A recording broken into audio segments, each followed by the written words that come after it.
Интересный дизайн, неплохие материалы, мониторинг вашего здоровья 24/7, функция Always on Display, яркий насыщенный AMOLED-экран, большая автономность, более 100 режимов тренировок, которыми, правда, никого уже не удивишь, стандартная водонепроницаемость 5 атмосфер, удобное приложение, которое теперь совместимо с такими сервисами, как Strava и Apple Health, что очень круто, согласитесь. И теперь я готов вам рассказать, так ли хорошо дела обстоят с Redmi Smart Band Pro. А не все так радужно, как кажется. Всем привет, вы на канале Пользы.нет, меня зовут Саня, и здесь только быстрые обзоры и долгие стримы. И сегодня долгожданный для меня обзор на очень интересный девайс, а конкретно на Redmi Band Pro. Недавно на канале были Oppo Watch Free, буквально позавчера был обзор, и они по форме очень сильно походят на данную модель. Коробка не похожа на Redmi, они прямо постарались что-то а-ля премиальное делать. Что мы здесь сразу видим до вскрытия? Что здесь дисплей на 1,47 дюйма, AMOLED-овский. Разумеется, датчик кислорода, больше 100 режимов тренировок отслеживания, 2 недели автономности, которых, конечно же, здесь нет, и вот чуть ли не трогать нельзя, чтобы иметь такую автономность, это всегда преувеличивают. 5 атмосфер, воды не боится. Из интересного здесь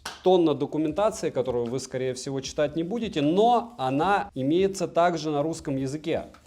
Плюс в карму. Что мы имеем дальше? Мы имеем браслет, мы имеем очень похожий дисплей на Huawei-овский, но капсула. Сразу видно, что значительно толще, значительно уже, значительно больше рамки. Также не имеет никаких кнопок. Ремешок нестандартный.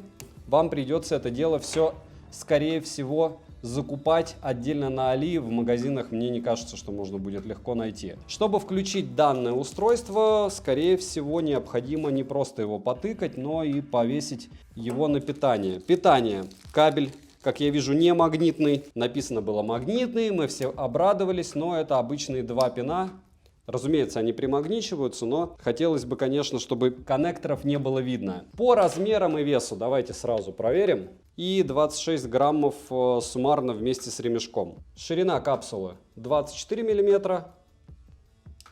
Высота 42 и толщина 11,2 миллиметра. Следующий момент. Возможно, на этот аккумулятор будет когда-нибудь обзор. Я его специально брал для Huawei P50 Pro. Кто в теме, тот поймет. И смотрим, активируется ли он с Акума. Предложение у нас по языкам очень слегка тормознутое, но русский есть. Первое впечатление, учитывая, что я знаю стоимость, и я знаю, что эта стоимость у них еще упадет, потому что это Redmi. Молодцы, хорошо.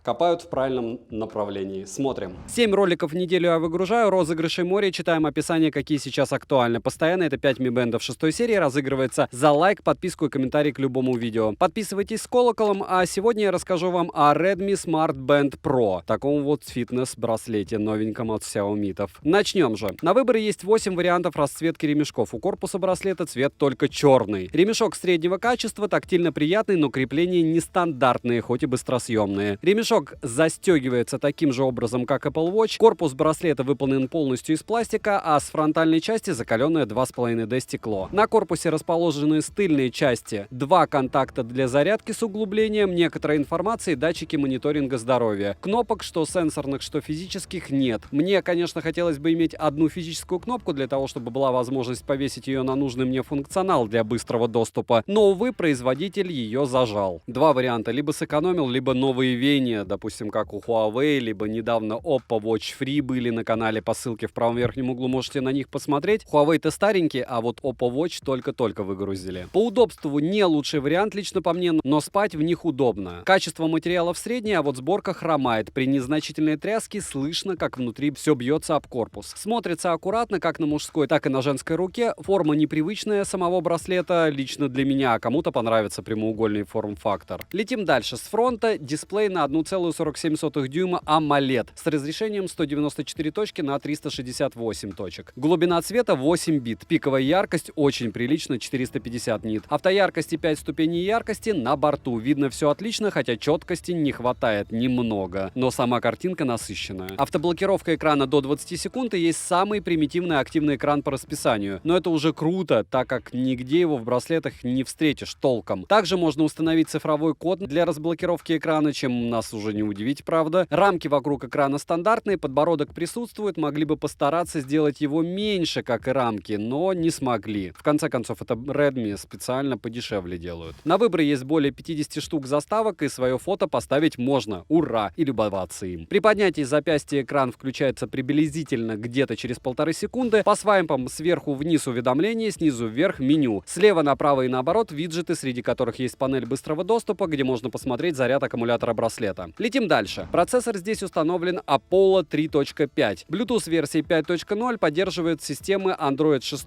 и новее, и iOS от 10 и новее. Уведомление о разрыве соединения с устройством в наличии, но у меня соединение держалось стабильно, ничего не отваливалось. Подключить наушники или нагрудный датчик, разумеется, нельзя. Русский язык в стоке, неудивительно, так как это глобальная версия. Вибромоторчик топорный, но сильный и вдобавок регулируемый. Из датчиков на борту 6-осевой датчик, 3-осевой акселерометр с низким энергопотреблением и 3-осевой гироскоп. Датчик частоты сердечных сокращений, ППГ и датчик освещенности. Пульсу воздуха, как и кислород, не считают. На руке измеряют приближенно точно. Также мониторинг здоровья в настройках в приложении можно настроить на перманентную работу, либо ручную. Качество сна считает хорошо. Мониторинг менструального цикла есть. По тренировкам их более 110 режимов, среди которых есть и водные. Автоопределение тренировки срабатывает хорошо. GPS встроенного нет, это эпичный фейл. Далее на борту также есть дыхательная гимнастика, погода, регулировка громкости и управление музыкой, включенные на самом смартфоне. Разумеется, в браслет никакую музыку не завести. Bluetooth кнопка для фотокамеры на смартфоне, и с Xiaomi 11T работает это все без нареканий. Далее есть будильник, секундомер, таймер, и многозадачность работает только с таймером. Также есть поиск устройства и стандартно фонарик. Летим дальше. Ответить на входящий звонок возможности нет. Как и разговаривать по браслету. Ни микрофона, ни динамика здесь тоже нет. Можно только сбросить вызов. Ответить сообщением пока нельзя. Возможно, можно будет. Уведомления приходят моментально, длинный текст посмотреть можно, но смайлики не отображаются. Во всяком случае пока, как и иконки приложений. Возможно, это только у меня на данный момент не отображаются иконки приложений, так как у других пользователей иконки, к примеру, Телеграма отображаются. Хотя вроде бы у меня последняя прошивка. Отвечать на смс нельзя, только их удалять. Емкость аккумулятора 200 мАч, полный цикл зарядки 1 час 23 минуты. С включенным Always On Display аккумулятор разряжается быстро. За сутки может достигать до 30%. В таком случае его хватит не больше, чем на 3 суток с включенным АОДом и полным мониторингом вашего здоровья. При выключении Always On Display автономность значительно возрастает. Так даже при всем мониторинге здоровья за сутки у меня ушло всего 6% заряда. Уровень водонепроницаемости 5 атмосфер. После погружения их в воду с ними, разумеется, ничего не произошло. Летим дальше. Приложение, которое необходимо скачать для того, чтобы подключить браслет, называется Xiaomi Wear. Доступно оно как на Android, так и на iOS-системах. Для того, чтобы браслет появился в списке для подключения, нужно поменять регион на Россию. В приложении есть 3 вкладки. Это результаты мониторинга вашего здоровья, вкладка тренировки и последняя вкладка профиль. Здесь есть заряд аккумулятора в процентах браслета, магазин Bands Faces, различные настройки самого устройства и настройки мониторинга здоровья. Обновить прошивку, разумеется, можно, и мне, к слову, обновление уже прилетало, поэтому я удивляюсь, почему у меня нет иконки Телеграма, а у людей есть. Минусы. Нет возможности ответить заготовкой на смс, но это пока. Нельзя подключить нагрудный датчик. Не лучшее крепление для застегивания ремешка на самом браслете. Многозадачность только на таймере. Могли бы и на секундомере сделать возможность сворачивать. Нет надежды на то, что появятся браслеты с NFC-модулем, чтобы можно было ими расплачиваться. Разумеется, нельзя ничего сюда заливать, ничего стороннего устанавливать или подключать по тому же Bluetooth. Долгий отклик экрана при поднятии запястья лично у меня. Возможно, у кого-то как-то по-другому работает. И плюс, как вы заметили, не все иконки показываются. Притом странно, что у меня их не показывают. У людей в форумах уже есть эти иконки. Может быть, у них китайские версии браслета. Цена по ссылке в описании к видео в районе $39. Если промокоды посмотрите в моем телеграм-канале, также по ссылке в прикрепленном комментарии. Стабильно Али их выгружает и во время сейлов, и не во время. А вообще сейл последний идет 3 недели. Напоминаю, это какой-то хардкор. Но вот идет, и промики появляются. И это вроде бы неплохо. Вдруг на момент вашего просмотра появятся скидки, обязательно посмотрите в телегу. Резюмирую. Согласен, Redmi Smart Band Pro выглядит свежо, так как в овальной форме форм-фактор браслетов многим уже надоел. Этот же браслет показал себя не хуже остальных браслетов, которые есть на рынке, в некоторых случаях даже лучше, чем большинство, которые у меня были, а я вроде бы тестирую вообще все. Что часы Xiaomi 1S недавно были, что Redmi 1T, что Oppo Watch 2, что Oppo Watch Free, все было на канале. Понятно, большинство из этих девайсов китайских версий, но рано или поздно появятся глобалки, так что можете уже на них посмотреть и оценить. Возможно, вам стоит подождать чего-то дороже, потому что все это дороже, чем Redmi Band. Пишите в комментариях, какое вам носимое устройство интересно, как вам этот браслет. Рассмотрели бы вы его к покупке, если, допустим, у них упадет цена до $25 во время какого-нибудь сейла, либо вам прилетит купон. По мне, за 25-30 вариант вообще суперский. Пишите, что еще купить для обзора. Девайсу однозначно да. Добра и удачи вам, дорогие друзья.